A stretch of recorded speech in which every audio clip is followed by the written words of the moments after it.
Morning guys! Update tayo sa ating mini chicken farm. Ito na yung si Red, yung Rhode Island namin na manok. May bago siyang partner. Ito yung kanyang kapartner. Hindi ko alam kung anong breed ito.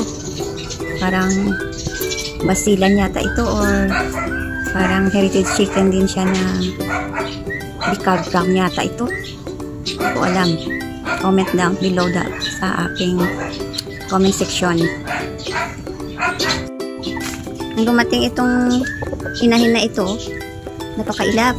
Ngayon hindi na siya tumatakbo. Ayan, para mabilis tayo makaparami ng chicken. Hello Jackie! Good morning Jackie!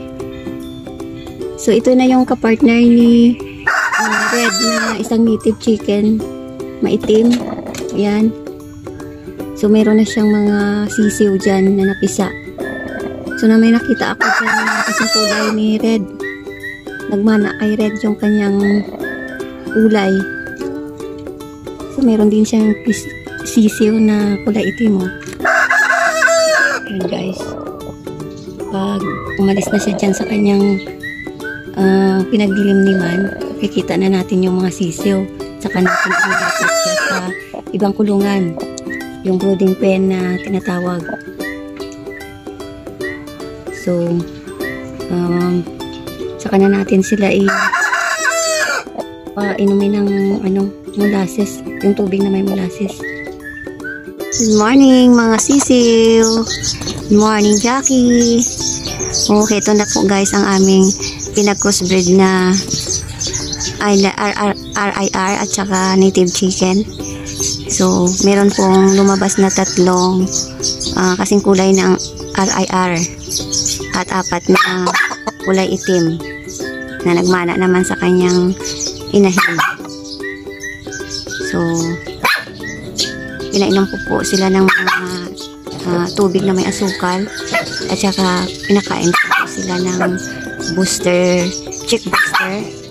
Pagkatapos pinainom ko na rin sila ng vitamins. So after 1 month pwede na silang purgahin. Ang lalakas nila guys, ang mga sisiw masisigla. So araw-araw ko yung pinapalitan yung kanilang sapin. Pansamantala muna sila dito sa brooding pen na ito. Kasama naman nila yung kanilang ina. So tinatakpan ko lang sila ng ganitong sako. Ayan, para hindi sila lalamigin. Kasama naman nila ang kanyang inahin.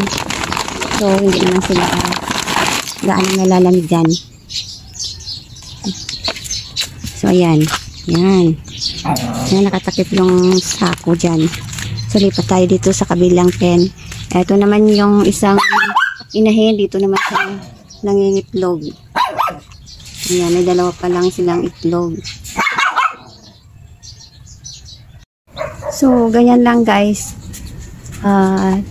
Naalis ko yung nakatakip na sako sa kanilang brooding pen. Hinahayaan ko yung liwanag ng sikat ng araw na makapasok sa kanilang brooding pen. Kasi gusto talaga nila yung liwanag ng sikat ng araw.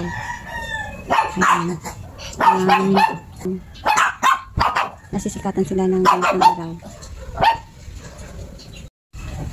So ayan gusto nila ang init ng araw. Ayan, hindi naman kailangan na kulob yung kanilang brooding pen. Kailangan makapasok din ng konting hangin para hindi naman sila masuffocate dyan sa loob. At tapos pag malamig ang panahon, pinagabihan, ipababa lang natin yung sako. Ayan yung kanilang tatay, isang RIR.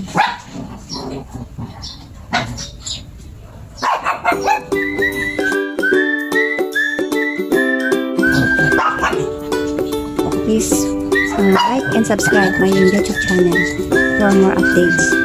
Thank you for watching.